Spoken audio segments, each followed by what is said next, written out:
간단하게 여기 나왔지만 우리가 출애굽기를 보면 모세가 하나님의 명령을 듣고 형 아론을 내리고 같이 바로 앞에 가가지고 10가지 재앙을 내렸죠. 이게 큰 이적이에요. 마지막에 잠자재앙을 내려서 마침내 이스라엘 백성이 애굽에서 나와서, 그래서 출애굽인데 출애굽, 애굽에서 나왔다.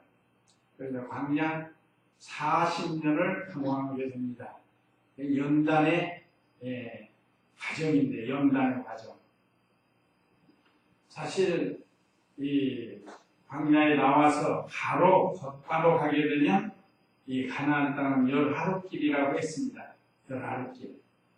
그런데 40년 동안 계속 실패하고 또 연단 앞에서 돌아서 마침내 40년이 되니까 모세는 죽고 여호수아를 통해서 요단강을 건너서 가나안 땅에 들어가는데, 그 과정에서 이제 마지막 40년 동안 이스라엘 백성을 광야에서 인도하는 모세에 대해서 여기 스데반이 지금 증거하는 겁니다. 그러니까 성경을 증거하는 게 성경. 그러니까 어느 시대나 성경 바로 배우는 게 좋고, 성경을 배우기를 힘쓰고 성경을 바로 전해주는 것이 우리 교회에서의 최고의 할 일입니다. 세상 것 여러 가지 안 해도 가장 중요한 게 우리 생명의 말씀 성경. 스데반도 성경 증거하잖아요. 그들의. 그러면서 그들을 책망도 하고 권면도 하고 이렇게 나가는 것을 볼 수 있습니다. 그러면 36절 다시 읽어보세요.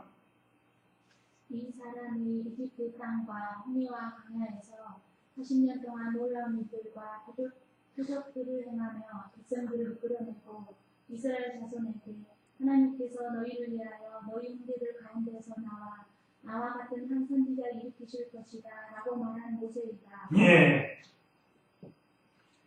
자, 제3기 광야에서 모세인데 이스라엘 백성을 40년간 연단하는 그런데요.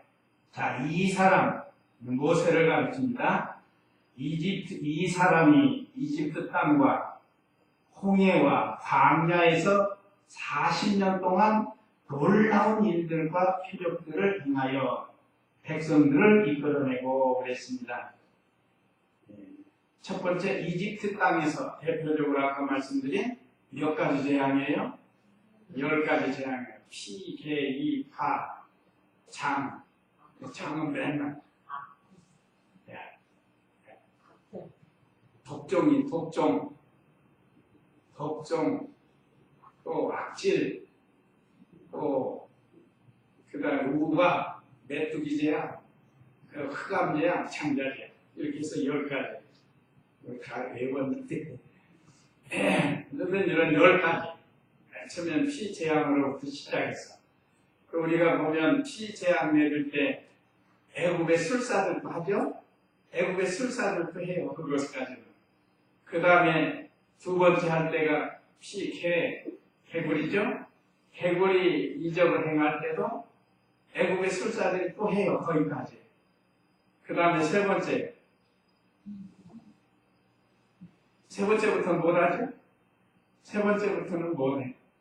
뱀 만드는 거. 술사가 뱀 만드는 거. 그거는 10가지 재앙이 안 들어갑니다. 그거는. 모세의 지팡이를 던지니까 뱀이 되고, 술사들도 지팡이 던지니까 뱀이 되는데, 모세의 뱀이 그들 다 잡아먹지 않았어요? 그러니까, 술사들도, 그 정도 해야 사람들이 속지, 아무것도 할지 모르고 속겠어요. 요즘 저 많은 사람도 마찬가지입니다. 점쟁이들, 무당푸다는 사람들. 다 뭐가 조금씩 하니까 사람들이 거기 속아 넘어가지. 아무것도 할지 모르고 누가 그 속아 넘어가겠어요. 그러니까 애굽에서 이집트에서 많은 이적을 행했던 놀라운 일들과 표적들을 행하며 그랬죠. 우리가 이미 다 아니까 10가지는 재앙, 마지막 장자 재앙 때 비로소 이스라엘 백성을 바로가 되어 보내지 않았습니까? 또 이스라엘 백성이 이제 나와가지고 가면 맨 먼저 만나는 게 뭐죠? 홍해바다 아니에요, 홍해바다. 홍해바다. 이 당시 장정만 60만 명이라고 했으니까, 뭐 어린아이, 노인, 여자 합치면은 얼마나 많겠어요? 150만 명 정도 된다고 하는데, 앞에는 홍해가 가로막혀 있고, 뒤에서는 애국군이 추격해오고, 그러니까 또 원망을 하는데, 우리를 또 여기까지 끌어와가지고 죽인다. 이게 뭐 조금만 어려우면 하나님의 종 모세를 원망하고, 우리 중마동교회는 그런 분들이 있어요. 감사해요. 그런 분들이 있어서 원망하는 거 좋은 거 아니에요. 계속 원망하잖아요. 뭐 조금만 물이 안 나오면 원망하고, 먹을 거 없으면 원망하고. 그리고 좋은 신앙이 아니에요. 어차피 우리도 예수님 믿고 지금 광야와 같은 세상을 지금 천천성을 바라보고 주의 종들을 통해서 말씀을 통해서 지금 같이 가고 있는데, 이제 홍해 만났을 때에도 모세는 그럴 때 또 엎드리는 거예요. 하나님 앞에 엎드려서 이 백성을 불쌍히 여겨주시고, 애굽에서 인도하셨으니 홍해 바다로 건너겠다고 기도하니까 하나님이 금방 응답을 해가지고 내 지팡이로 홍해 바다에 가르쳐. 이것도 믿음이 아니면 못해요. 너무 쉽잖아요. 무슨 뭐 주문을 외우라든지 금식 기도를 하라든지 뭐 그런 게 아니고, 지팡이를 가지고 바다를 가르치라는 게 얼마나 쉬워요. 그러니까 뭐만 하면 되죠? 순종인데 뭘 전제로 했어요? 믿음을 전제로 해서 순종만 하면 된다. 믿고 순종만 하면 홍해가 갈라지는 거예요. 그러니까 모세는 어려움 당할 때마다 하나님 앞에 엎드려 기도했습니다. 한 번 화냈죠. 한 번 반석에서, 두 번째 반석에서 물 낼 때, 내가 너희를 위해서 물을 내야 하면서 지팡이를 가지고 그냥 팍팍 쳤다는, 그게 화가 난. 그러니까 하나님이 다 보시고, 그 훌륭한 모세지만 그것이 하나님의 영광을 범했다고 해가지고 가나안 땅에 못 들어가고 바라보고 죽지 않습니다. 우리가 보통 우리가 생각할 때, 아이고 그거 가지고 하나님의 위대한 모세에게 그렇게 하실 수 있습니까 생각할지 모르지만, 그만큼 하나님의 위대한 종은 책임이 막중한 거죠. 어쨌든 이렇게 많은 이적들, 광야에서 얼마나 많이 행했습니까? 40년 동안 놀라운 일들을 많이 했는데 기억나는 거 많죠? 우리가 많이 배워서 기억나는 게 뭐 있습니까? 광야 생활 중에 이스라엘 백성이 이적을 행해 주신 거, 제일 중요한 거. 네? 아시는 대로 뭐 많죠? 만나 안 내려주신 거, 뭐 반석에서 생수 내주신 거, 대적들 물리쳐 주신 거, 뭐 쓴물을 단물로 만든 거, 또 얼마나 많은 이적입니다. 우리가 그냥 이렇게 배워서 그런지 실제로 거기에 우리가 참여하면 얼마나 신기하겠어요. 일이 쩍쩍 벌어지겠죠. 근데 우리 사실은 영적으로는 우리도 그거 못지않은 이적을 우리가 체험하면서 살고 있는 겁니다.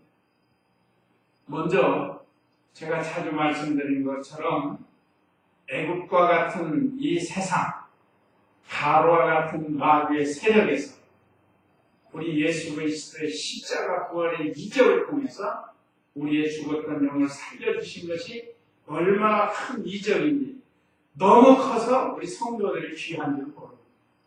너무 커서. 너무 크잖아요. 영원히 죽지 않는 생명을 우리에게 주었으니 이건 너무 크니까 고마운 줄을 모릅니다. 공기가 우리가 살 수 있는 이 지구상에 꽉 차 있으니까 너무 누구나 다 마시면서 살 수 있으니까 고마운 줄 모르는 것처럼 그럴 때가 있다. 그러나 우리 성도님들은 언제나 우리를 말씀과 성령으로 거듭나게 하시고 하나님의 거룩한 자녀 삼아주시고 또 영의 양식인 성령의 말씀을 우리에게 주시고 하나님을 기쁘시게 예배드릴 수 있는 이 예배 시간을 주셨고 지금 얼마나 그 감사할 게 많아요. 하나님이 듣기 좋아하시는 찬양을 우리에게 주셨고 그 찬양하면 얼마나 하나님이 좋아하시는 건가요? 쉽게 말하면 우리 자녀들이 어렸을 때 부모님 앞에서 노래를 부르면 그냥 부모님 좋아가지고 박수 치잖아요. 너무 좋아요. 이제 나이 드신 분들은 손자 손녀가 그냥 와서 노래 부르면서 재롱 부리면서 하면은 얼마나 그 할아버지가 좋아하셔요. 그 이상으로 우리 성도들이 하나님께 드리는 찬양을 기뻐하십니다. 좀 때로는 우리가 부족해서 뭐 틀릴 때도 있고 그러지만 그래도 하나님이 지금 여기시고 그 다 받아주시는 거예요. 그냥 기도하는 거 좋고 찬양하는 거 좋고 말씀 읽는 거 좋고 듣는 거 좋고 예배 드리는 거 좋고 나가서 또 하나님의 교회에 봉사하는 것도 좋은 겁니다. 내가 봉사함으로써 다른 성도들이 하나님 앞에 예배 드릴 수 있다 생각하면 얼마나 감사해요. 그러니까 이 광야와 같은 이 세상 우리가 믿음을 잘 지키면서 연단을 받아나가야 됩니다. 그래서 많은 놀라운 일들과 표적들을 행하며 백성들을 이끌어내고 37절에 이스라엘 자손에게 하나님께서 너희를 위하여 너희 형제들 가운데 나와 같은 한 선지자를 일으키실 것이다 라고 말한 모세이다. 이 말씀은 신명기 18장 15절에 있는 말씀인데 한번 읽어보세요. 신명기 18장 15절 말씀. 여호와 네 하나님께서 너와 네 형제 가운데서 나와 같은 선지자 하나를 너를 위하여 세우실 것이니 너는 그의 말을 들어라. 예, 이 말씀을 스데반 집사가 지금 인용해가지고 모세가 이런 사람입니다. 모세. 그러면서 여기에 대한 신령한 뜻은 장차 그리스도가 모세가 가졌던 선지자 제사장 묵은 이 직분을 가지고 오실 것을 물론 아론이 이제 대대로 제사장이 되는데 아직 출애굽 때에는 그런 아직 직분이 없죠. 이제 나중에 직분 세울 때 분리가 되죠. 그러니까 모세는 이 당시 이스라엘 총회를 이끄는 총책임자다. 그런데 장차 예수 그리스도가 오실 것을 이 말씀을 통해서 너희 형제 가운데서 나와 같은 자를 세우리라 하는 자가 곧 모세가 있는데 이거는 스데반이 과거 성경을 인용해서 지금 공회원들에게 증거해 주는 거고 이 말씀은 실용적으로 장차 그리스도가 오셔서 모든 이스라엘 백성을 다른 길로 인도해 주실 것을 모세를 통해서 예언합니다. 아까 신명기 18장 15절은 모세가 예언한 거 아니에요. 모세가.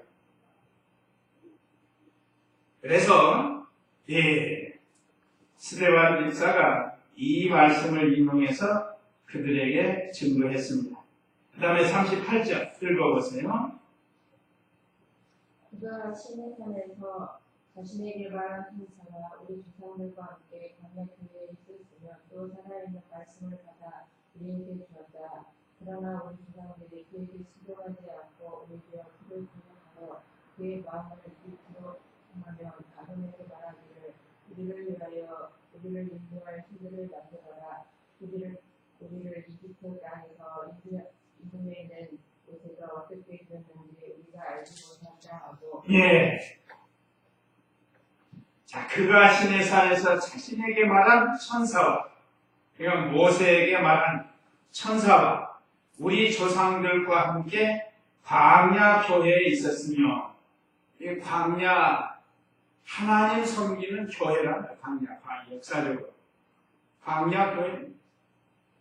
오실 그리스도를 중심으로 해서 이스라엘 백성들이 하나님을 섬기니까, 그러니까 그리스도 안에서 교회가 돼가지고 하나님을 섬겼다. 총 인도자는 모세가 되었습니다. 그래서 우리 조상들과 함께 광야 교회에 있었으며 또 살아있는 말씀을 받아 우리에게 하나님의 말씀은 죽은 말씀이 아니고 살아있는 말씀, 살아있는 말씀. 그러니까 우리가 무슨 말씀이라고 하죠? 살아있습니다. 생명의 말씀이라고. 생명의 말씀. 특별히 우리 영혼의 양식이 돼서 우리 영혼을 살리고 또 살려나가는 생명의 말씀, 살아있는 말씀이랍니다. 그래서 모세는 하나님께 부름받아서 하나님의 일을 하는 자로 광야에서 이스라엘 백성을 인도하는 생명의 복, 하나님의 말씀, 십계명이나 율법, 특별히 메시아에 대한 진리, 이것들을 계속해서 이스라엘 백성들에게 가르쳐줬습니다. 그것을 지금 과거에 있었던 이 역사를 들어서 스데반 목사가 공예들 앞에서 얘기해요. 이거 다 공예원들이 알아요. 역사에 대해서는 그 사람들이 잘 듣고 연구하기 때문에 성경에 대해, 구약 성경에 대해서는 이 사람들이 많이 알아요. 그러나 거기에 대한 신령한 뜻은 지금 없다. 신령한. 그러니까 하나님께서 초대교회 스데반 목사에게 이 신령한 지혜를 주어가지고 그들에게 가르치도록 했습니다. 그러니까 이스라엘의 신정국가, 이스라엘은 신정국가입니다. 신정국가. 그게 참 좋을 것 같아요. 신정국가. 우리는 다종교국가입니다. 우리나라. 그래서 아무리 대통령이라도 자기 마음대로 온 국민을 이끌어갈 수가 없어요. 그러나 이 당시 신정국가는 이스라엘 백성은 하나님 섬기는 백성이고 예수 믿는 백성이고 그렇기 때문에 온 백성이 하나님 섬기는 거예요. 요즘 이슬람 여도들이 여러 나라를 점령해가지고 온 나라가 다 이슬람 국가가 돼가지고 뭐 하잖아요. 과거 기독교 국가였던데도 다 지금은 점령당해가지고 이 이슬람 국가의 세력이 많이 커졌습니다. 이게 말세 징조 중에 하나입니다. 앞으로 이슬람 여도들하고 이 7년 대화를 한 마지막 아마겟돈 전쟁을 할지도 몰라요. 세력이 많이 커져가요. 지금도 이슬람 국가의 최고의 적을 누구로 여기는가? 기독교를 여기는 기독교. 그래서 계속 기독교 국가를 공격하고. 그래서 이슬람 국가에서는 기독교가 들어오지 못하고 하는 거예요. 뭐 죽이든지, 어디를 쫓아버리든지, 취직반 시켜주고, 출교시키고. 자, 모세는 이스라엘 구원운동을 한 것이고, 교회운동 한 것입니다. 교회운동. 역사적으로는 이스라엘 백성은 광야에서 이끌어갔는데, 이거는 큰 교회를 이끌어가는 거나 마찬가지입니다. 신정국가입니다. 그러나 오늘날 이 민족운동하고는 다릅니다. 어떤 사람들이 이걸 민족운동으로 돌려가지고 예수님도 이스라엘의 한 민족주의자라는 게 민족주의자. 우리는 구세주로 하나님의 아들로 믿는데 어떤 사람들은 그렇게 안 믿어요. 그래서 민족주의자로 믿고 예수님도 백성을 위해서 이렇게 투쟁을 했다. 감옥에 가고 매를 맞고 고통을 당했다. 이렇게 해석해봅니다. 그것이 오늘날 말하는 자유주의나 신신학자들은 대부분 그렇게 합니다. 그 대표적인 인물이 문익환 목사님. 문익환 목사님 그런 분이에요. 그러니까 미국에 가서 김일성 끌어갖고 형님 아시죠? 빨간 마우라 국민이 보고 김일성한테 가서 그렇게 하지 않았습니다. 그 아들이 지금 문성근 씨입니다. 문성근. 사상이 우리하고는 달라요. 기독교 신자라고 하지만. 우리가 목사라고 해가지고 요즘 자꾸 투쟁하는 분들 있죠?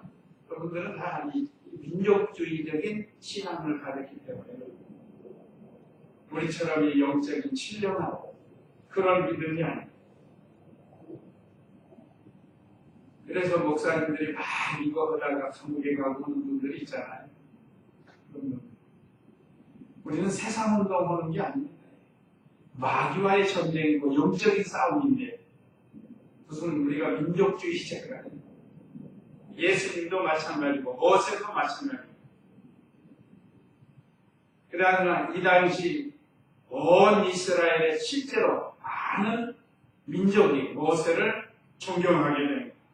우리나라나 세계 어느 나라도 그 나라의 유명한 사람은 민족주의자로서 생각하지 않습니까? 그래서 지난번에 말씀드린 것처럼 모세의 시체를 보이지 않게 치워버린 거예요. 만약에 모세의 시체가 있으면 아마 공자묘처럼 그냥 크게 해가지고 무슨 날 되면 크게 가서 비리니까 이게 사람이 부패한 데서 나오는 거예요. 자, 그 다음에 39절에 그러나 우리 조상들이 그에게 순종하지 않고 오히려 그를 거역하여 그들의 마음을 이집트로 향하며 그랬습니다. 모세를 거역하고 애국으로 가려고 한 것이 우리가 출애굽기를 통해서 많이 배웠죠. 모세는 하나님의 말씀 생명의 돌을 받아가지고 이스라엘 백성들에게 전해주고 그 말씀대로 이끌라고 여러 표적과 기사를 보이면서 신령한 그 뜻을 가르쳐주면서 인도하려고 하는데, 그런데 지금 스데반이 말하는 그때는 이제 모세 시대는 조상들이다. 조상들. 그 조상들이 오히려 모세를 순종하지 않는다. 참 하나님의 종, 하나님의 말씀 순종하지 않았다는 것. 얼마나 그들이 완악하고 하나님을 거역하고 불순종하고, 그래서 이스라엘 백성이 광야에서 망한 죄가 4가지인데 이게 고린도전서 10장에서 요약해서 4가지가 나와요. 그래서 애굽에서 출애굽해가지고 나온 사람 20세 이하였던 사람하고 또 광야에서 태어난 사람들, 그런 사람들만 남고 아까 150만 명이 나왔다고 그랬죠? 그 중에서 거의 다 죽었어요. 가나안 땅에 못 들어가. 다 죽었어요. 다 죽어. 그 4가지 죄가 뭐죠? 첫째가 우상숭배죄, 간음죄, 원망죄, 하나님 시험한 죄. 4가지 죄가. 이것은 오늘날 우리들에게도 얼마든지 있을 수 있는 일이에요. 보이는 우상을 섬기지 않지만 보이지 않는 우상을 우리가 섬길 수 있다 이 말이죠. 영적인 우상. 원망하고 간음은 실제로는 육체적인 간음뿐 아니라 영적인 간음이다. 하나님을 남편으로 모시고 살아야 돼. 하나님은 내 남편이라고 하는 선구가 있잖아요. 좀 이상하죠. 용어가 좀 그렇다고 하나님을 여보할 수는 없잖아요. 남편이라고 그래요. 그러니까 남편과 같이 우리가 의지하고 부부가 동행하면서 살아야 된다는 그런 뜻에서 남편이라고 했지, 무슨 우리 육체처럼 무슨 남편 하나님을 여보라고 할 수 없는 거잖아요. 어쨌든 하나님 한 분만 모시고 살아야 되는데 다른 남편을 보세하죠. 다른 남편을 많이 또 가늠한 여자도 그랬죠. 지금 사는 내 남편도 내 남편이야. 뭐가 쓰면서 예수님이 책망하지 않았어요. 그것은 세상에 하나님보다 더 사랑하는 것들이 있다 이 말이에요. 그게 다 남편이에요. 남편. 그러니까 그것이 간음죄가 되고 원망하는데 또 하나님을 시험하는데 이걸로 인해서 이스라엘 백성들이 멸망을 했습니다. 그냥 안타까운 일이에요. 그 조상들이 그랬다는 거예요. 지금도 스데반이 구원자이신 예수 그리스도를 전하는데 현재 그 유대인들이 말이에요. 사내들인 공회원들이 완악하게 거절하고 오히려 반대하고 스데반을 잡아 죽이지 않습니다. 지금 그걸 지적해주는 그뿐만 아니라 40절에는 아론에게 말하기를 우리를 위하여 우리를 인도할 신들을 만들어라. 우리를 이집트 땅에서 인도해낸 이 모세가 어떻게 되었는지 우리가 알지 못하다 하고, 이건 무슨 뜻인가 하면 모세는 지금 시내산에 올라가서 금식하면서 하나님이 이스라엘 백성을 이끌을 이 계명을 받고 있잖아요. 십계명도 받고 여러 율법을 받고 있는데 아래서는 모세가 아론이라고 죽었나 보다. 아니 뭐대로 도망갔나. 그러니까 모세가 없다고 이스라엘 백성을 인도할 금송아지를 만들어요. 그것이 우상이에요. 우상. 우리를 인도할 신들은 금송아지 만든 사건이에요. 거기에 아론이 거기에 참여했는데, 아론은 왜 참여했는가 하면 이 백성이 완화해가지고 말을 안 들으면 돌로 쳐 죽일 것 같으니까 두려워가지고 참여했고 아론이 잘못한 거죠. 역시 모세의 형이지만 이스라엘 백성을 인도할 이는 모세. 그 면만 봐. 아론이 말도 잘하고 하지만 신앙면에 있어서는 모세에게 좀 뒤떨어진다 이 말. 거기서 죽으면 죽이기도 하고 무슨 소리냐? 우리가 우상을 만들면 하나님 앞에 죄가 된 우상 만들면 되겠는가 하고 말았어야 되는데 금 다 가져오라고 해가지고 금송아지 만들어라. 이것이 너희를 인도할 하나님이다 했다. 그러니까 이거 얼마나 큰지 아까 말씀드린 우상 숭배죄. 그래서 모세는 지금 40일 동안 이스라엘 백성을 위해서 어떻게 인도해야 하는지 하나님께로부터 지금 말씀을 받고 있는데, 그러면 거기에 같이 동참하는 마음으로 자기들 거 좀 기도하면서 기다려야 되는데 못 기다려. 원망하고 먹고 마시고 나중에 춤추고. 우리가 출애굽기에 보면 금송아지 만들어 놓고 먹고 마시고 그 춤추지 않았어요. 이것이 우리를 인도할 하나님이라는 게 하나님. 그래서 하나님께서 그들을 진노하셨습니다. 그러나 이 성경의 도 진리의 말씀 바로 배워서 바로 순종해 나가야 해요. 오늘날도 자기중심적으로 하나님 섬기는 것이 금송아지 만들어 놓고 섬기는 것과 같아요. 하나님 말씀 중심이라는 게 자기 중심이에요. 자기 마음에 맞으면 끄떡끄떡, 자기 마음에 안 맞으면 끄떡끄떡. 우리는 자기 뜻 버리고 하나님의 뜻을 찾아가지고 그 뜻대로 순종하는 것이 금송아지 만들어 섬기는 것이 아닙니다. 우리도 예수님처럼 내 뜻대로 마옵시고 아버지 뜻대로 되기를 원하나이다 하고 이런 믿음이 되어야 돼요. 우상 보면은 얼마나 제가 어제 지난주에도 말씀드렸죠. 되게 큰 반짝반짝 거리는. 그러니까 우상은 좀 희한하게 생겼어요. 첫 번째는 사람들 눈이나 또 보기에만 미혹받을 만한 그렇게 해놨는데, 사실은 아무리 잘 만들어놔도 눈이 있어도 보지 못하고 귀가 있어도 듣지 못하고 코가 있어도 냄새는 못 맡고 입이 있어도 말할 줄 모르고 발이 있어도 걸어가지고 계속 이러고 있습니다. 계속 앉아있거든요. 우상이라는 건 다 그렇잖아요. 제가 서울에 있을 때 그 종로 5가에 가면 거기 제일 우상 파는데요. 종로 5가. 옛날에는 동대문 그 사이 종로 5가 있거든요. 고속버스 터미널 거기 있었어요. 지금은 강남으로 가죠. 거기 가면 별의별 우상을 다 갖다 만들면 자기들이 깎아가지고 나무로 했든지 뭐 돌로 만들었든지 쇠고치로 했든지 쫙 만들어가지고 물감 칠해가지고 그걸 또 돈 주고 사다가 모셔놓고 꼭 달라고 진님을 얼마나 어리석은 거예요. 우리도 예수님 안 믿었으면 그런 생각을 할 수 있어요. 그런 생각.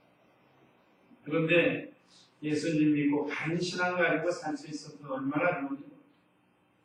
한번 시편 115장 3절에서부터 8절까지인데 한번 읽어보시기 바랍니다. 시편 115장 3절에서 8절.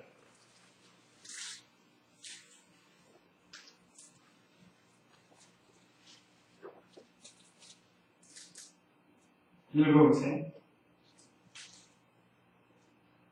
우리 하나님은 하늘에 계셔서 원하시는 것은 무엇이든 다 행하십니다. 그들의 우상들은 우리와 그리고 사람의 손으로 만든 것이니 입을 가졌어도 말하지 못하며 눈을 가졌어도 보지 못하고 귀를 가졌어도 듣지 못하고 코를 가졌어도 냄새 맡지 못하고 손을 가졌어도 만지지 못하며 발을 가졌어도 걷지 못하고 그 목구력으로 소리를 내지도 못한다. 우상을 만드는 자와 그것을 의지하는 모든 자가 그와 같다. 예. 3절은 우리가 하나님은 하늘에 계셔서 원하시는 것은 무엇이든지 다 행하신다. 비교해. 우리 하나님은 하늘에 계시고 안 계신 곳이 없으시면서 여기 하늘에 계신다는 높은 분이시라는 그런 뜻인데 못하실 일이 없으시다고 그랬지. 무엇이든지 다 행하실 수 있다 이 말이죠. 그러나 4절부터는 우상은 그렇죠. 그들의 우상은 은과 금이고 그것도 순금도 아니에요. 그런 것들 전부 금맥기, 은맥기치란 말이에요. 사람의 손으로 만든 것이니 입을 가졌어도 말하지 못하며 눈을 가졌어도 보지 못하고 귀를 가졌어도 듣지 못하며 코를 가졌어도 냄새를 맡지 못하고 손을 가졌어도 만지지 못하며 발을 가졌어도 걷지 못하고 그 목구멍으로 소리를 내지도 못한다. 우상을 만드는 자와 그것을 의지하는 모든 자가 그와 같다.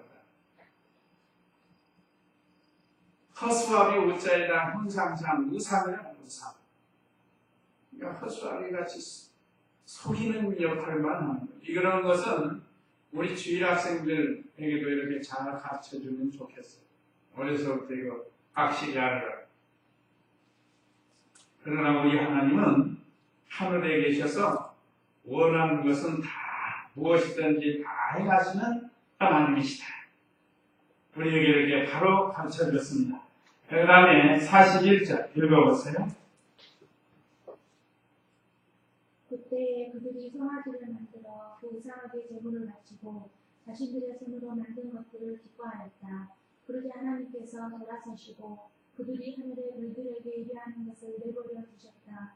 이는 선지자들의 책에 기록되기를 이스라엘 집이여 광야에서 40년 동안 너희가 내게 인생과 재물을 바친 적이 있었느냐. 너희가 몰록의 장막을 세우고 너희 신의 별 레판을 세웠으니 곧 너희가 그것들을 예배하려고 만든 형상들이다. 그러므로 내가 너희를 바벨론 저편으로 이주하게 하겠다라고 한 것과 같다. 예. 여기 1월 성신의 우상을 섬기는 것. 42절로 43절. 41절은 아까 금송아지 만들어서 거기서 제물을 마치고 또 먹고 마시고 뛰고 그걸 기뻐하고 그랬다. 42절은 1월 성.